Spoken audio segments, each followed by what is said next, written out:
You ever wondered how the glimmering metropolis of Singapore came into existence? Our quest to unravel the origins of this lion city takes us back to the 3rd century.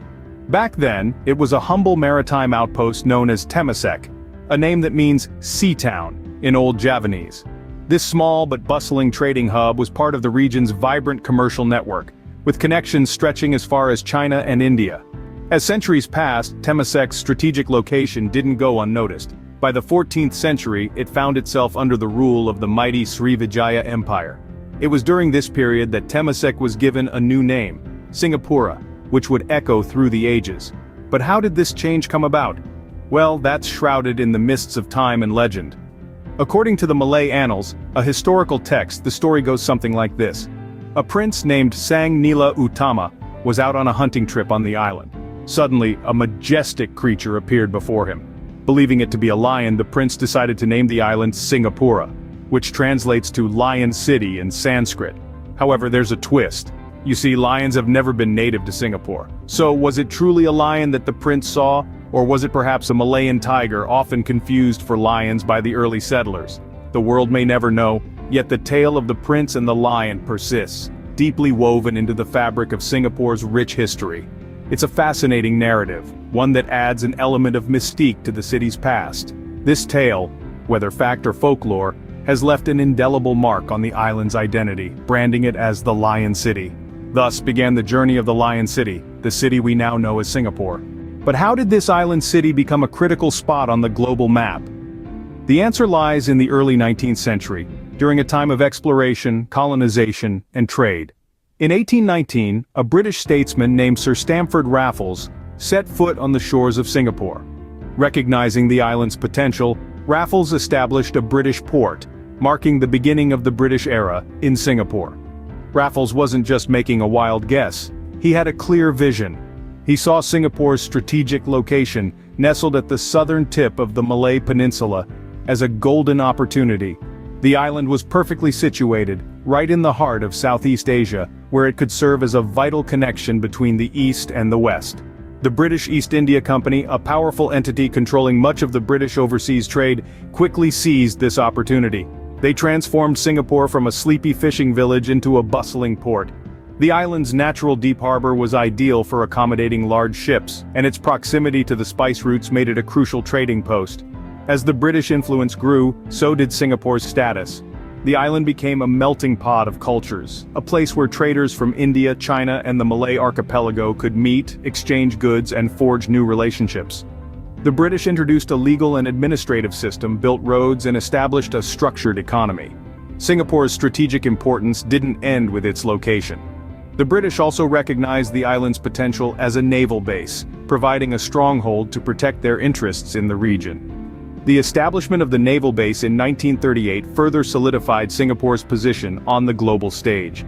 Yet this was only a part of Singapore's journey. The transformation from a quiet fishing village to a bustling port was significant, but it was just one chapter in the city's rich tapestry of history. The British era played a pivotal role in shaping Singapore's future, but it was just the beginning. What happens when a thriving city meets an unexpected enemy? Let's turn the pages of history back to the early 40s. Where we find Singapore under the dark shadow of World War II. In the year 1942, Singapore, known for its strategic location, found itself in the crosshairs of the Japanese Empire. The city, despite its robust British fortifications, fell to the invaders, marking the beginning of a 3-year-long occupation that would test the resilience of its people in ways unimaginable. The Japanese occupation was harsh and brutal. Human rights were trampled upon, and the city's vibrant spirit was cloaked in fear. Singaporeans were subjected to severe food shortages, leading to widespread malnutrition. The struggle for survival became a daily reality, and the once bustling city streets echoed with whispers of despair. But the most chilling aspect of this occupation was Suk Ching, a mass purge aimed to eliminate anti-Japanese elements within the Chinese community. Thousands of innocent lives were lost in this cruel operation, leaving an indelible mark on Singapore's history. Yet amidst the darkness, the spirit of Singapore refused to be extinguished. The people stoically endured, their resilience hardened by the trials they faced. They held on to hope, believing in the dawn that follows the darkest night. When the war ended in 1945, The city bore the scars of occupation, but it wasn't broken. The hardships endured during the occupation shaped the psyche of Singaporeans, instilling in them a determination to shape their own destiny. The end of World War II saw a city that had been pushed to its limits, but it also saw a people ready to rise from the ashes. The resilience they displayed during these challenging years laid a strong foundation for the nation's future. They were a people who had experienced the worst of times but were prepared to work for the best of times. Despite these dark days, Singapore emerged resilient, paving the way for its future independence. The trials of war served as a crucible, forging a nation and its people, ready to take on the challenges that lay ahead. How does a city rise from the ashes to become a sovereign nation? This is the question that the people of Singapore had to answer in the wake of the devastation of World War II. When the war ended, the British returned to a Singapore that was drastically different from the one they had left behind. The city was in ruins, its people traumatized, and its economy shattered. However, the British were determined to rebuild the city, and in their attempt to do so, they inadvertently planted the seeds of nationalism. The post-war period was a time of great change for Singapore. As the city was being rebuilt, so too were the people building a new sense of identity. They were no longer just subjects of a colonial power. They were Singaporeans. The British, recognizing this change, gradually began to grant more autonomy to the city, paving the way for self-governance. In 1959, a significant milestone was reached when Singapore was granted full internal self-governance.